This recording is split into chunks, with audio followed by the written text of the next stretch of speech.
This is Future Talk. Future Talk. Future Talk with Omnia Saleh and Hani Balkis. Welcome back to Future Talk right here on Pulse 95. It is me, Hani Balkis, with Omnia Saleh, bringing you everything you need to know about what's happening in the tech world and around the UAE.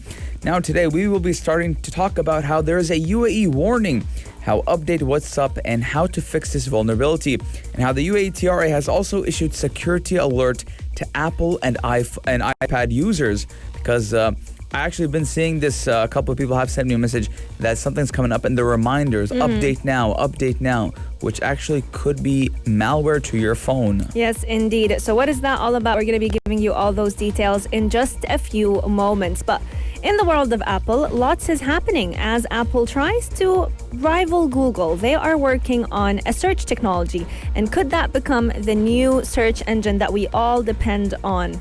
Yes, indeed. Now, something that we've been talking about for a long time is finally coming to picture, because WhatsApp is unveiling a disappearing messages tool with a 7-day limit on those messages. Yes, indeed. But today we're also going to be talking about a very important subject when it comes to our mother tongue, the Arabic language. This year, the Sharjah International Book Fair holds the theme of The World Reads from Sharjah, which is quite literal, since even amidst a worldwide pandemic, the world is still reading from Sharjah. But Sharjah has also embarked on a landmark project to try and keep alive about 17th century of development in the Arabic language through the historical corpus of the Arabic language that has been launched pretty recently, completely online. We're going to be speaking to the automation specialist at the historical corpus of the Arabic language project, Mr. Sasha Motis, who's going to be giving us all the details about what is this corpus and its significance. So make sure you stay tuned, because we have a very packed show today. Yes, indeed. We're going to be taking a short break, but when we come back, we're going to be telling you about the warning that has been sweeping the UAE. Daily digital news. Bits and bytes connect our world.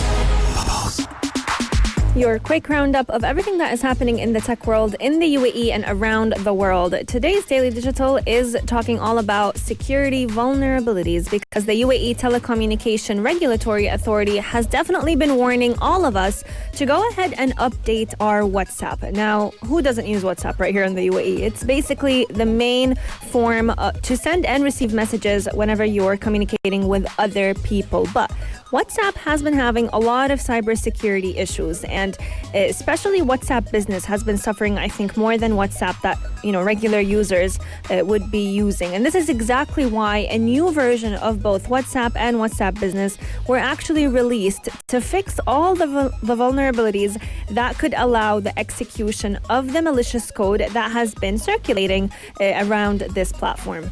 Yes, indeed. Now, the past couple of weeks, I'll say from last week, a lot of people of my friends and family have actually been sending me screenshots of a reminder that their phone has been getting. It would be on the reminder app saying, update now. And a lot of people were saying, since when does a reminder come for me to update? And apparently it was malicious software that a hacker was trying to get into, where you download a link. But the TRA, the UAE TRA, has tackled this situation very quickly right here in the UAE. Now, the TRA did say in a statement that a new version of WhatsApp and WhatsApp Business for iOS was released to fix vulnerabilities that could allow the execution of malicious code, memory corruption, and crashes. And another vulnerability could even permit Siri to interact with WhatsApp even after the phone was locked. So it was advised for users to update their WhatsApp through the Apple Store, Apple iOS Store. And it's very important because, like we said time and time again, a lot of people use WhatsApp as a number one form of communication. And number two, a lot of people send sensitive messages between one another, and even can go to the extent of Emirates ID, passports, even credit card information has been shared on WhatsApp. Even though we do strongly advise you don't do that. Yes, we advise you not to do that, but some people take that chance. So if your WhatsApp is compromised, your life actually could be compromised as well. Absolutely. But speaking of updating, the UAE Telecommunication Regulatory Authority has also issued another warning to all Apple users. So Android users are safe this time around, but any Apple user right here in the UAE needs to go ahead and update their iOS if they're using an iPhone and their iPad OS if they own an iPad. And the reason behind this is because a lot of malicious softwares have been circulating over Apple devices, and those are mainly tackling memory content. So your photos, your backed up information may be at risk. This is exactly why the TRA has been recommending all users to go ahead and install the 14.2 iOS update as well as the iPad OS 14.2, because these two updates will definitely include a lot of fixes to all of these vulnerabilities. Yes, the TRA actually did make that announcement about what's up on Thursday. And on Friday, another announcement was made by the TRA about iPhone users. Now, I have actually been getting a lot of reminders to update my iOS, which I haven't been because honestly, I've been using my phone a little bit too much. But it's very important to update your iOS when vulnerabilities are coming out, because you need to be safe, ladies and gentlemen, as our phones, they store our credit card information, they store even our passport information. So it's very important to update your iOS and iPad OS as well. But let's take a look at Apple and how it looks to advance search technology, as officials are investigating Google. An in-house search engine will enable the world's most valuable technology company to align its hardware and software. Now, Apple will benefit from having its own search engine, as it will help the company keep its services and user data within a single ecosystem. Now, time and time again, Omni and I have talked about how Apple wants to be everything, wants to have its own ecosystem, own processors, and now we're looking at its own search engine. 100%. And it's funny because just last week, I think, or a few weeks ago, we were talking about Apple looking to enter the mask industry with the iMask. But now they're also looking to rival Google. So quite literally, they want to spread their products on all platforms. But having their very own in-house Google, or similar to Google, their very own search engine will definitely help the company keep all of its users' data within a single place. And an in-house search capability will also allow them to basically be on a pedestal, since nowadays we tend to compare Apple with other smartphone industries, with other smartphone makers. But the iPhone maker has wanted to go ahead and ramp up its effort to try and create its very own search technology, more specifically after the U.S. antitrust authorities have been probing the different payments that have been done by Google this year to make sure that their placement as a default search tool on iPhones is legitimate. Now, Apple has always have had its own actual web browser, which is Safari. Since the beginning of time, Apple has had that, but it has always relied on Google's search engine to help its users navigate the internet.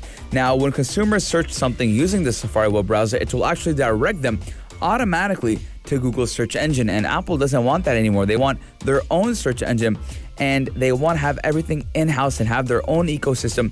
Now, I like that a lot because, first of all, Apple's ecosystem is untouchable. But number two, I want to know how efficient will be this search engine, because we know that Google is untouchable and Google has toppled any search engine before them and after them. So I want to see how Apple is going to tackle the search engine, and how are they going to break the industry. Absolutely. But I also think that working on their very own in-house search engine will allow all of their users to have a very unique 5G experience. iPhone 12 was actually the first smartphone coming out of Apple with 5G capabilities. But if Apple is also considering creating other wearable devices, other devices that also have 5G capabilities such as smart glasses, they definitely would want to have their very own search engine so that they can basically play around with different features. Let us know your thoughts. If Apple were to release their very own search engine, would you be willing to give up on Google? Now, I personally don't think I would, but I also do use most of Apple products, so I don't think it will be too hard of a transition. Now, I as well use Apple products, and I would not opt to Safari and go to Google, because even though I use Apple products, I do prefer Google Chrome, and I use Google Chrome on my laptop and my desktop and my phone. So, but I feel like they may not give us an option even. There's always going to be an option, because if there's not an option, a lot of people are going to be upset. And in general, I think Google has tackled that ecosystem as well, because there's always been synchronization between Google accounts on different platforms or devices. So if I do have something open on Google Chrome on my desktop and go to my laptop, it will be there as well. So I don't see it as much as a problem.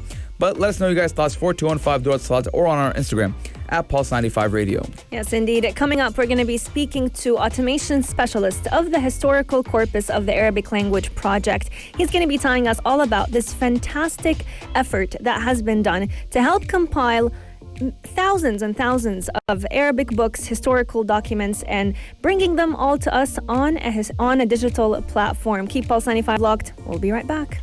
This is Future Talk. Future Talk. Future Talk with Omnia Saleh and Hani Balkis.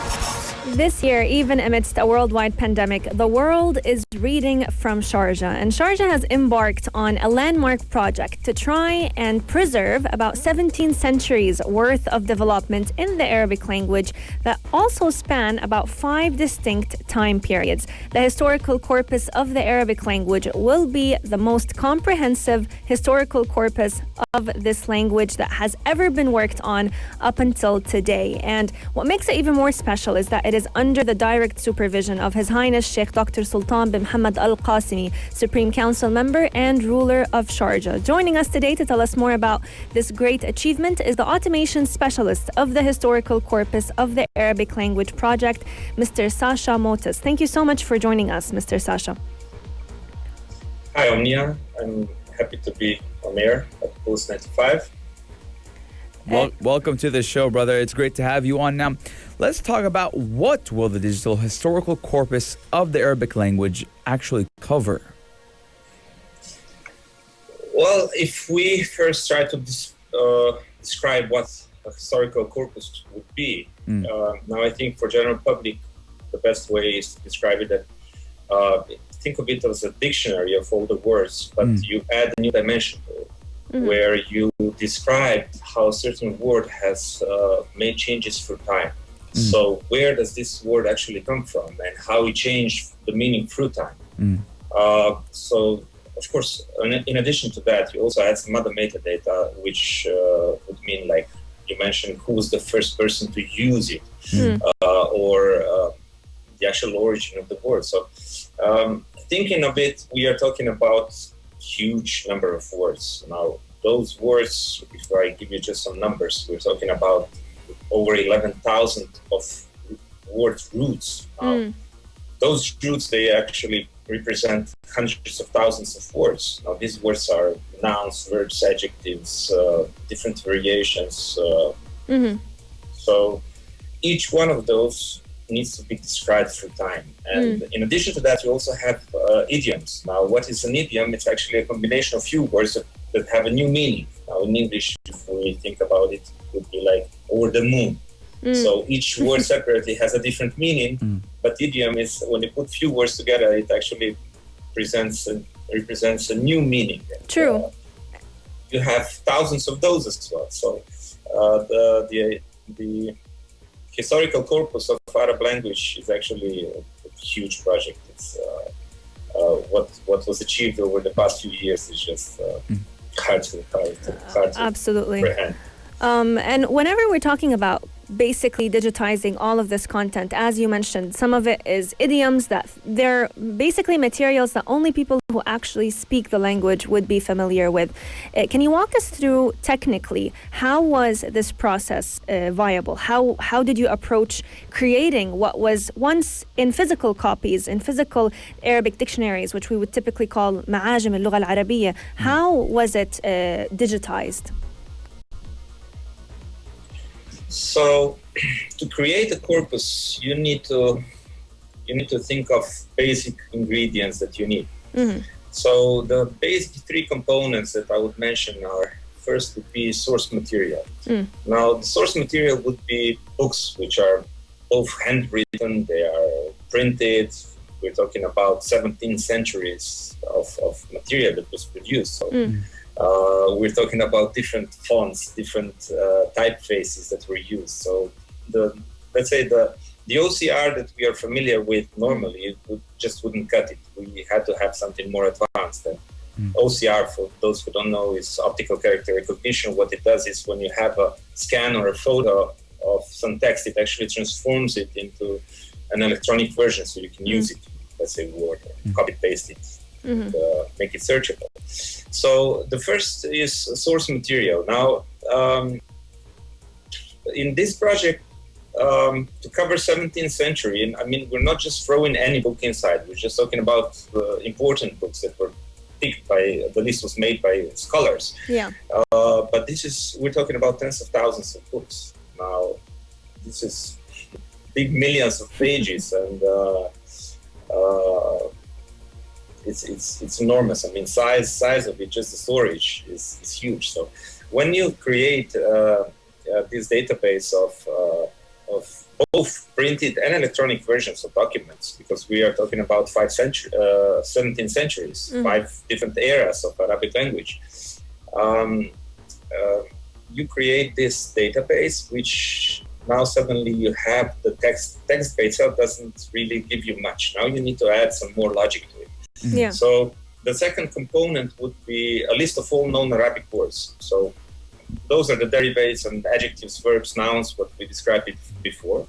So think of it like a dictionary, similar to a dictionary, but a little bit to more extent. Yeah. So when you have this second component, this is normally an SQL database which with its attributes and idioms. Now you need the third component, which is how to connect first two components and how to quickly search and display all those words on a digitized collection. So if you actually put the word inside, you do a search, you want it to be presented on a scanned page. You want to see the highlight where it was positioned exactly. So you can read around it. You can get the whole meaning of where it was used. So the scholars would have those three components. That means we have the OCR books, we have the words themselves, and we have a way to search and display. So once you have this, you need to build a new structure that allows researchers and scholars to add new information to when they create links. And this is what we built now over the last few years. And the scholars actually had to work on from remote locations. We're talking about 10 different countries, hundreds of scholars. Yeah, if I'm not mistaken, this is like 500 scholars or something. Amazing. In the process. And they all need to reach the same database. They need to write to it. So we're talking about web application that was developed on top. And these researchers really did a huge amount of work, and they entered all this data. And actually what was now achieved and presented last week, Thursday, His Highness Sheikh Dr. Sultan Al-Qasimi has presented it, and then it was on display on Sharjah Book Fair. Yeah. It was actually 8 volumes, which represent the first 2 letters of Arabic alphabet. Oh, wow. Now, of course, more work was already done, but those are just a sample that was presented. And still, there is few years of work to be done to complete the full corpus. Dictionary corpus. Yeah. 100%. I mean, it's a great achievement that will take some time for it to be completed, but it's definitely a first step in the right path. Coming up on Future Talk, we're going to be telling you more about this historical corpus of the Arabic language. If you have any questions for Mr. Sasha Motis, make sure you share them with us at 4215 do Itisalat or slide into our DMs on Instagram at Pulse95 Radio. Future Talk. This is Future Talk with Omnia Al-Saleh and Hani Balkis. 17 centuries of development in the Arabic language are being compiled into one digital platform. A great accomplishment that has been announced actually earlier this weekend on Thursday, about the launch of the historical corpus of the Arabic language, the most comprehensive corpus that has ever been done in an effort to keep the Arabic language alive and to also make it a much easier of a job for all researchers to find exactly what a word means, where it came from, and how we can understand the etymology behind it. Joining us today is the automation specialist of the Historical Corpus of the Arabic Language Project, Mr. Sasha Motis. Thank you so much for joining us, Mr. Sasha. Right before the break, we were talking about what the corpus can show. And I think a lot of us might be wondering at this point, what type of data can we know about a certain word whenever we're looking through this digital corpus? Okay, so the data is actually can be, let's say, part of the data is more useful for general public and part of it more to scholars. But if I just describe some of it, first of all, you need to track the development of each word through 5 historic eras of Arabic history. So we're talking about the pre-Islamic period. Then you have the Islamic era, which is from Hijri 1 to 132. Then is an era of Abbasid Caliphate. And then development of nation states and the modern day era. So first of all, for each of those eras, you need to define at least few mentions, and every mention where the word changes its meaning. So researchers are manually going through this and tagging all of the sources where it was found and when was a certain first time used, who was the person that first mentioned it, the origin. Then they describe the origin of a word, like how is it connected with other Semitic languages, like, for example, Hebrew, Akkadian, Syriac, Abyssinian, among others. So then they need to describe the syntax, the morphology, phonetics. They need to tag any semantic changes to the word in time. So it could be even the pronunciation has changed, or whatever is the difference. Then some of this data, of course, is not very interesting to the general public.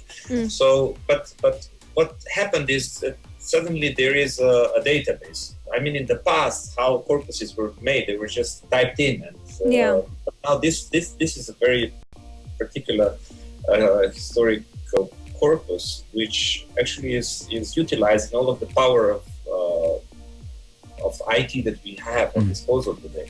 So what it allows the Arabic Language Academy to do is to simply create new interfaces for general public, easy to search, easy to display something as they seem that would be appropriate at a certain time. I mean, now at this stage, this interface is only for scholars, but surely it will open up for general public very soon. And then people will find its uses, and then it's going to be possible to connect it with other countries, with other languages, and exchange the metadata as well through internet protocols. So far, who can access this information? Only researchers at this time? At this time, only researchers. But this will soon change. I mean, there are already plans on the way, and there will be new ways how to use this data very soon. I mean, today it's printed book, first 8 volumes. So first 2 letters of the alphabet. So Alif and Ba, that's it. And we have about 8 volumes. Yes. Goes to show how huge are the resources and how much information we have about every single letter. Yeah, it's huge. I mean, each of those books is maybe 500-700 pages. So and it can just vast information. And just goes to show how far technology can take us. I mean, we're talking about language and literature, and the Arabic language is a very complex language. Absolutely. And whenever we're looking at the previous efforts that were done with the corpus, I mean, you mentioned it yourself, Sasha, before people would actually have to either type, back in the day, they would have to compile all the physical copies to create a corpus. But nowadays, before they would have to type it out, and now we have a way to digitize all of these resources.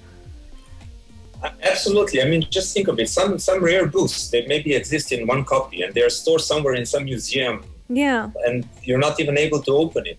So today we are able to scan those, share them remotely, analyze them, and quickly retrieve the data out. I mean, no need to retype everything that is in a book. You go through the optical character recognition and you get the text out. Now, this text is useful, again, very, very easily.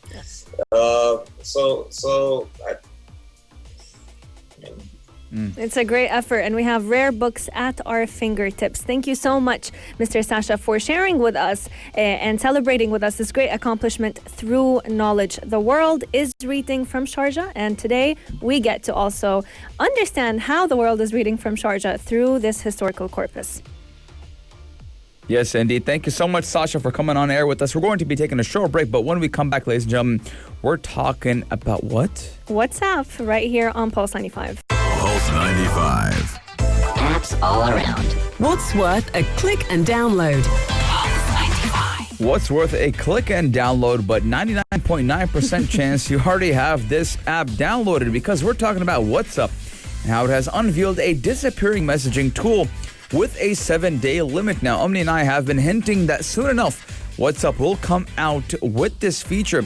Now, automatically, when I hear about disappearing messages, it brings me back to a time of BlackBerry Messenger, BBM, the iconic messaging app that everyone during their adolescent days used it. Now, WhatsApp, before it went horrible and everyone stopped using it, did come out with a disappearing messaging tool. But now WhatsApp is implementing that, and the feature will be rolling out to over 2 billion active users this month. Yes, indeed. I know a lot of you may be wondering, how will these chats disappear, and after what time will they disappear? And this is exactly why we're going to be giving you all those details.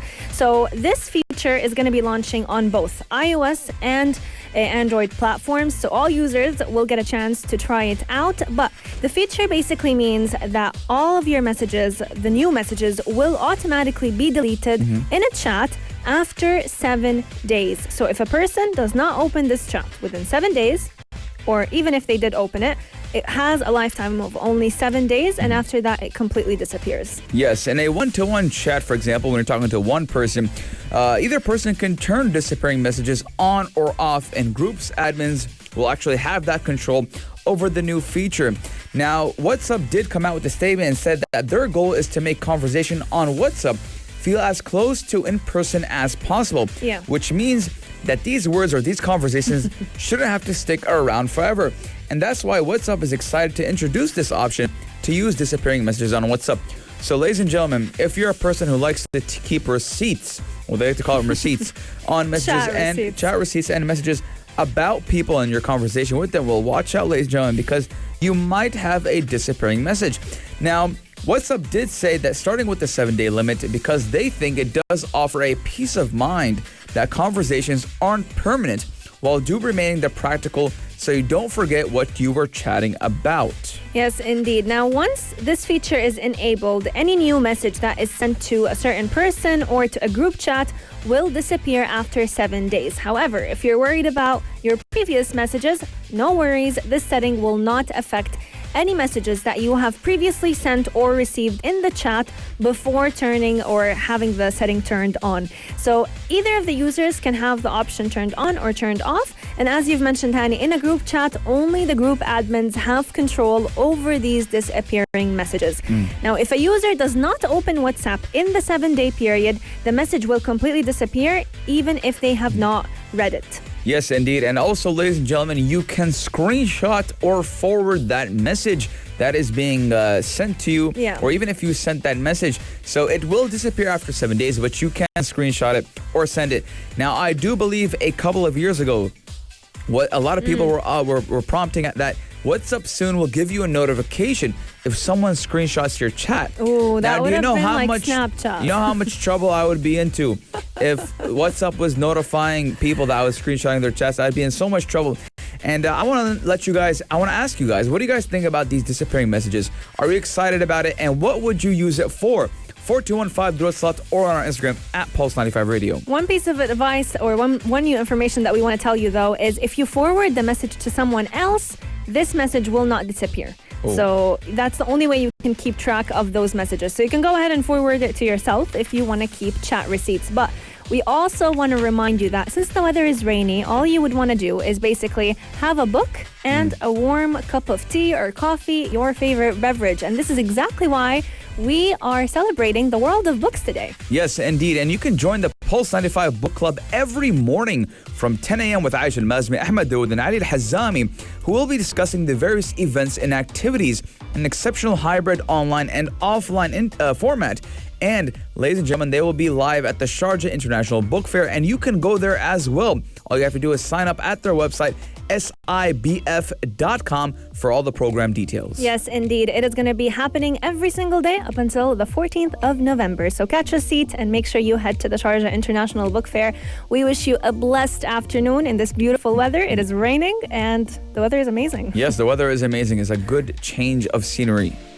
If you liked this episode of Future Talk, drop a like and subscribe. Pulse 95. Be sure to follow us on Instagram for all our daily updates and top stories.